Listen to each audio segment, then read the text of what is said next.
The National Security Advisor to the President, Dr. Sydney Mufamadi, has confirmed that a process is currently underway to get to the bottom of the Russia arms allegations. The inquiry comes after the US Ambassador to South Africa, Reuben Brigety, accused South Africa of secretly supplying arms to Russia. To further unpack this now, we are joined by the Deputy Chairperson of the ANC's International Relations Subcommittee, Mr. Obed Bapela. Mr. Bapela, thank you very much for your time. Let's begin with what has been quoted in various newspapers at the weekend. These are your comments where you are quoted as saying the following, that the level of trust has been breached between your party, the ANC, and the US Ambassador, Mr. Brigety. Is that indeed a fact? Good morning, Tony, and viewers of Newzroom Afrika.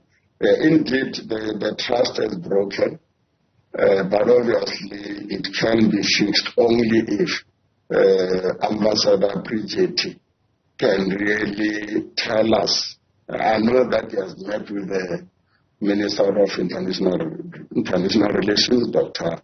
Naledi Pandor. Whatever apologies that have been expressed, we note. However, he still owes it to the ANC to really explain why he went on those remarks, even lying, saying that we have not met him. I did meet him 3 weeks ago. And then other leaders of the ANC, such as the Treasurer General, Dr. Gwenda Mokopa, together with the Minister of Finance, who is an NEC member, they also met with him.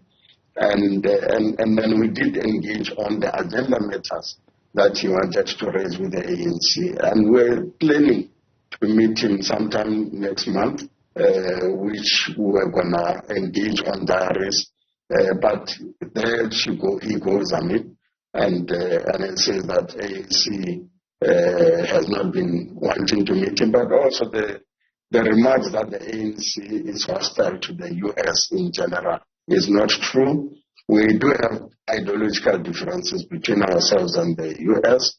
We belong to the world progressive forces. We are anti-colonial in our approach, anti-imperialist and anti-liberal. But that does not mean those who believe in those systems, we do not relate with them when it comes to geopolitics, on matters of trade and on others. And where we differ, we agree to differ, but we coexist as nations. Mr. Bapela, those are very strong words when you say that the ambassador actually even resorted to lying. These are your words, not mine. Does this mean then, in the popular South African lexicon, that this relationship has broken down irretrievably? Could we possibly see Ambassador Brigety being shipped off back to his home country and possibly South Africa receiving a completely different person? Well, that belongs to government as to whether the engagement and the apology is acceptable. But in as far as the ANC is concerned, obviously we are still disappointed with Ambassador Brigety. But I will leave it to the ANC when it further engages on the matter, whether we still honor the date or we don't honor the date with Ambassador Brigety at the time. And in that meeting, obviously, the first item will be why, explain yourself, and why do you want to change the policy of the ANC that we found it like this? This has been our target all these years, and it's not new because we are now the ambassador in South Africa that we have described the US as a dominant force of the West. It has always been like that, and it's like that until we achieve a world order that is fair, just, and equitable, which we belong to, and then we know that the US will want to remain the hegemony in the world.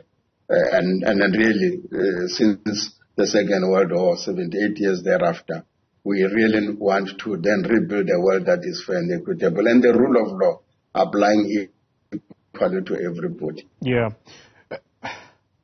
Let's talk about the apology, Mr. Bapela, because this apology, this unreserved apology, has been communicated by South Africa's International Relations ministry or department. The ambassador himself, I haven't seen a communique, an official communique coming from the ambassador's office to say that indeed I have withdrawn what I have said. And it does appear that the apology really has to do with the platform he chose as opposed to internal processes, if you will. And so how sure are we that the U.S. ambassador is apologizing here for accusing South Africa of supplying arms to Russia, or is it merely the approach that he followed in raising these concerns? Well, it's the approach, but also the content cannot be dismissed. Of whatever he said about the ANC, he still has to explain to us, but also to put South Africa as questioning its non-aligned stance and then on the war of Russia and Ukraine, and yet we have been expressing that we do not take sides in that war. We have not condoned the war either. And we are engaging with Russia and Ukraine on both sides around ending the war. And that is why we had a delegation to Russia and took advantage of that meeting when I was leading the delegation. What will it take Russia to stop the war? Those are the questions. So we are people who want really peace, who want to pursue peace so that the war can come to an end. So now for you to then go out. I'm sorry to cut in. If you just allow me. Yeah. So in the main. For him, yeah. So the main. Okay, you can.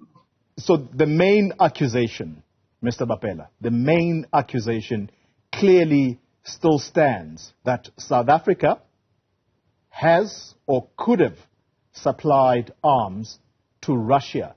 Is that clear that that is not what the ambassador supposedly apologizes for? It is, in fact, that he is merely apologizing for the platform he used, not necessarily the key accusation here, which is South Africa supplying arms or allegedly supplying arms to Russia. Well, I will say it is both, because when such a matter arises by any ambassador who is accredited to South Africa, there's what we call diplomatic channels. The Ambassador Brigety did not use those diplomatic channels. He might have apologized for raising it in a RAN platform, but also that matter does not even that platform. He knows this protocol arrangement that exists as a global phenomenon. He should have then gone to that, and so that the Minister of International Relations in South Africa and her counterpart in the US can then engage on the matter and find a diplomatic channel of raising and attending and investigating the matter until there's a conclusive evidence on the matter. I do not know if any arms went on Lady R, and then the Minister of Defense on record to say no, it has not happened. But the President has now since established a process that I hope Ambassador Brigety will still use to submit evidence that indeed this is my evidence that is conclusive on this matter. And then we'll take it from there, as Dr. Sydney Mufamadi said, as the President said, as the Minister of International Relations said. We are also saying that investigation must take place, but I hope it doesn't take longer, so that the issues that have been raised by Ambassador can then be attended to the latter, which I doubt if there could have been any arms. South Africa does not have capacity to supply arms to Russia. Is that Russia has to supply arms to us, and we don't have any arms agreement, because the arms selling in South Africa is regulated by the National Convention on Arms Control, which is chaired by Minister Ngungubele currently, and any selling by Dinel, where now I'm deployed as a Deputy Minister of Public Enterprise, which I engaged with them. Did you? And they said, no, that has never been. These are the 13 countries who are selling the arms to, and Russia is not in the 13 countries. So we do not know what really happened, what evidence does the ambassadors have. I hope that information will one day surface. Let me quickly change focus then, Mr. Bapela, and talk about the BRICS summit. You were on this very show some time ago, telling us it was on the back of your visit to Russia, and you said that because we live in a world where COVID was able to demonstrate that we could have meetings even virtually, the suggestion at the time was that President Putin could possibly attend the summit virtually in order to avoid an embarrassing situation again for South Africa, where a foreign head of state who has an arrest warrant from the ICC, we are forced to arrest him. Now, it does appear that this virtual summit issue has been rejected by the Russian authorities. Is it indeed a fact that President Putin is insistent that he wants to physically attend the BRICS summit in August? Well, obviously that information I do not have as of now. But when we were in Moscow ourselves, we were told that he is physically coming to South Africa. And then obviously is an issue that we, both at the level of government and the ANC, were engaging on it to look at the legalities and our obligations, what are the loopholes in them, and there are indeed certain aspects of the Rome Statutes and also the ICC protocol that dictates that should a warrant of an arrest be issued on any, a letter of cooperation will be sent to that country, and we are still waiting for the letter of cooperation from the ICC. And once that letter arrives, we might then write back and say, according to the law that establishes this protocol of the ICC, you must get a waiver from the court in Russia. That says we give you the waiver to arrest the person that you have issued a warrant of arrest in. And I do not know whether ICC will get the waiver from any court in Russia. And therefore, those are the loopholes that exist within the law. Or else go to the United Nations Security Council and get that particular agreement or a resolution. And you know, Russia and China are permanent members, amongst others, the 5 permanent members of the UN Security Council, and there is by consensus. If one member says no, that decision falls off. So we are still looking at those elements and then consulting further on them. We know that we've got a court order at the time of former president of Sudan, al-Bashir, that said we should have arrested him, and therefore is a precedence in law that anyone with a warrant of arrest, you need to arrest. But there are these other avenues that are opening up, and you may need to look. And the last option, we could also have to look at the amendment of how we domesticated the Rome stage. Unfortunately, the processes in South Africa of changing the law, it's a longer process than any other. Britain was able to change their law within 24 hours. When Pinochet was in Britain and a warrant of arrest was issued, he died there at the age of 92 without them even arresting him. So those are the issues that we're looking at globally. But obviously, South Africa is a worker in many situations, and we want to be part of the peace broking on these issues of Russia and Ukraine war. And then also we'll then really need to look at the Rome stage in that context, not because of President Putin, but because South Africa does not want to jeopardize its record of being a peacemaker than a provocation. Because Russia said that if you arrest our president, it's a provocation on any country that does so. But let's conclude this conversation, and I'm sorry to cut in one more time. Very briefly, if you can, talking about issues of jeopardy. Is South Africa willing to jeopardize its economic interests simply because you want to appease Russia and its president? How heavily is this weighing on the minds not just of the governing party officials, but government itself? Because that now seems to be a key talking point.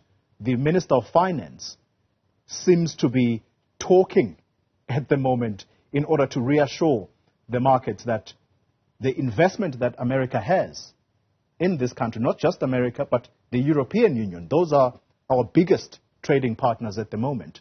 Are you willing to jeopardize that because of the ANC's sentimental attachment to the USSR? We are not here to jeopardize our access to the markets of US, the EU, and UK. But at the same time, it is not about Russia or President Putin. It is also about the global South that has its own agenda of expanding the BRICS, which somewhere in August this year will be surpassing the G7 in terms of its GDPs put together. And South Africa is a member invited early on, and many countries are also joining. So we are also looking at that market opening up for us, whilst retaining the other markets that are still there on the offer. And then be number 3 economic powerhouse in Africa. I think those markets also need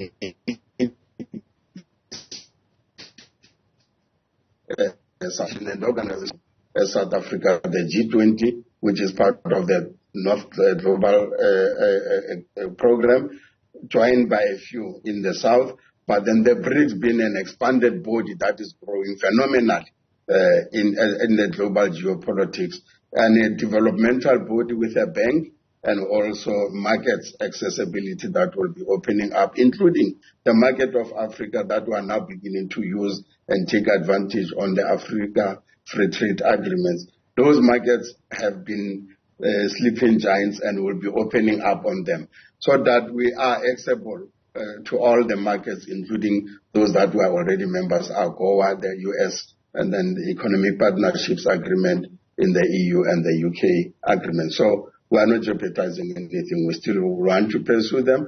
It's up to them if they still want to trade with us or not, but obviously South Africa remains intact in terms of sustaining those markets, but opening up the new market, as I said.